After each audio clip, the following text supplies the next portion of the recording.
Good morning. I'm Mrs. Furse, and I'm out here in my beautiful backyard, and I will be reading to you Chapter 8. I've got my bees buzzing around my head. Hopefully none of them want to land on me, but here we go. Next 2 days go by smooth as buttermilk. Shiloh gets biscuits or toast and a couple bites of ham for breakfast, and then in the evening I fix him up some frankfurters, cut up and mixed with sour cream, and little chunks of cheese. He don't much like the cheese. It sticks to his teeth, and he turns his head sideways when he chews, trying to get it off. Licks his chops afterward, though. He throws up the first time he eats the stuff. Too rich for his belly, I guess. But after that, he manages to keep it down, and all the while, he's fattening out a little. Each day it's harder to see his ribs. I know my secret can't go on forever, though. Only had the dog for 6 days, and that evening I found out Judd Travers wants to hunt on our land, up the hill and over in the far woods. Thinks maybe he can find himself some quail over there, he says. When Dad tells us that piece of news at dinner, my whole body goes cold. I want to jump up and scream, "No!" But I just grip my chair and wait it out. "Ray, I don't like that idea at all," Ma says. "You never asked to hunt on his land, and I don't want him hunting on ours. If we let him, we've got to let everyone else who asks, and one of those shots could find its way down here." "I'll tell him no," Dad says. "Don't like the idea of it myself. I'll tell him the kids play up there." I stopped gripping the chair, but my heart just still goes on thumping hard. I'm thinking how maybe Judge Travers has got hold of the idea I got his dog hid up there, and he's looking for an excuse to snoop around.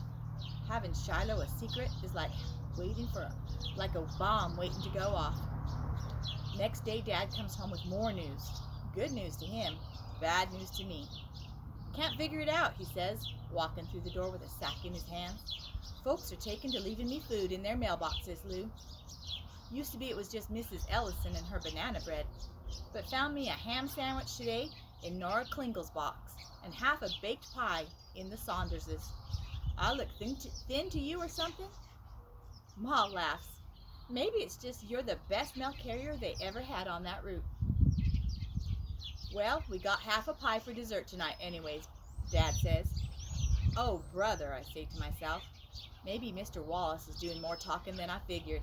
He wouldn't come right out and tell folks I was in his store buying cheap food. But he might just pass it along that the Preston family's in hard times, and suddenly food starts appearing. That's the way it is here. The next day, Ma goes into town with Dad, taking the girls along, and goes shopping for new sneakers for Dara Lynn and socks and underpants for Becky. First time I have the whole place to myself, and I let Shiloh run pure free. Bring him down the hill to the house, feed him the heels off of a loaf of new bread, all the leftover sausage from breakfast, and a bowl of milk. Then I let him lick the oatmeal pan.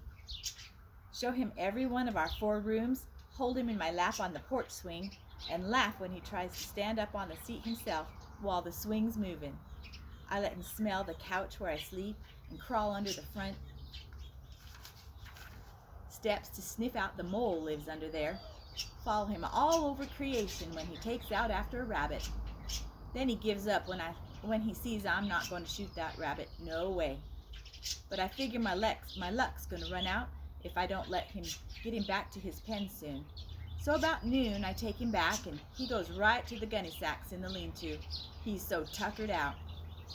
It's just in time, because when I get back and get the dishes done for Ma, the house picked up some.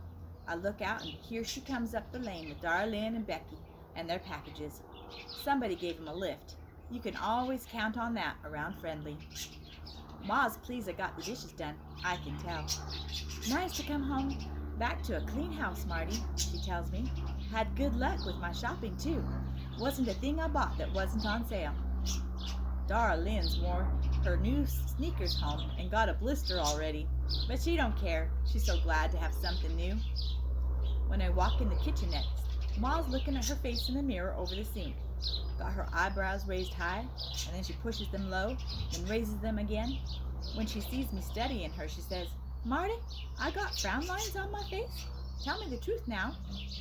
I look at her good. Sure don't see any, I say. I don't either. Ma's got a pretty face. Plain, but smooth. Well, I don't either, but 2 people this morning asked me how I was feeling, and one of them wants to tell me what to take for headaches. I figured that if folks think I have headaches, I must be doing a lot of frowning.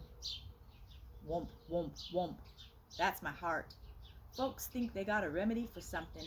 They'll tell it to you whether you need it or not. I say. Sounds so grown up, I hardly recognize myself. So scared inside, though my stomach's shaking. Ma's taking out all the things she bought and putting them on the table, taking the price tags off Becky's underpants and socks. I saw David's mother at the dollar store, she says, and they've got relatives coming in tonight. She wanted to know if she could bring David up here tomorrow when the rest of them go to Parkersburg. I told her yes. Okay, I say, but all the while I'm thinking what I'm going to do with David to keep him off that hill. Take him up towards old Shiloh schoolhouse maybe, and walk along the river. Funny thing is, you got yourself a dog, you sometimes feel you don't need anyone else. Used to be I'd be waiting at the window for David Howard to come up here for a visit. Nobody else loves you as much as a dog, except your ma, maybe. That night Ma makes us fried chicken for supper. First time in a long while. I put away a wing and a thigh on a saucer. To eat later, I tell Ma. And add a spoonful of squash, which might be good for Shiloh's insides. He eats anything. The frankfurters and cheese and sour cream is all gone.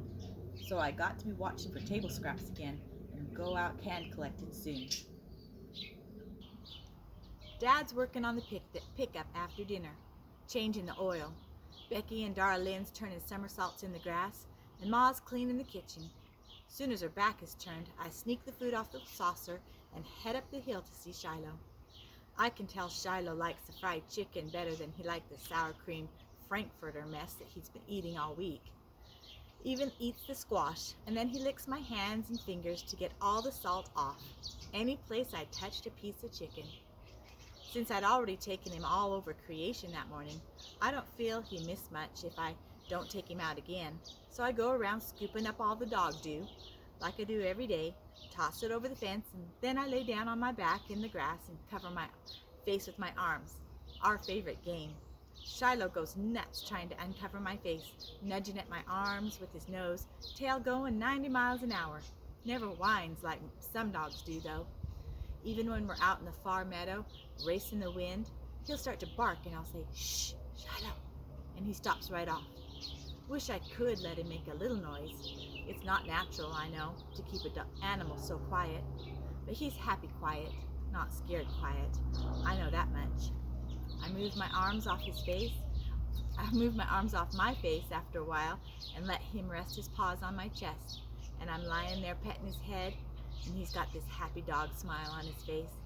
The breeze is blowing cool air in from the west, and I figure I'm about as happy right then as you can get in your whole life. And then I hear someone say, "Marty!" I look up, and there's Mom. Dun, dun, dun. Thank you so much for joining me this morning out in my backyard where I love to be. I hope you enjoyed that chapter. Keep reading. It's going to get exciting. Thanks.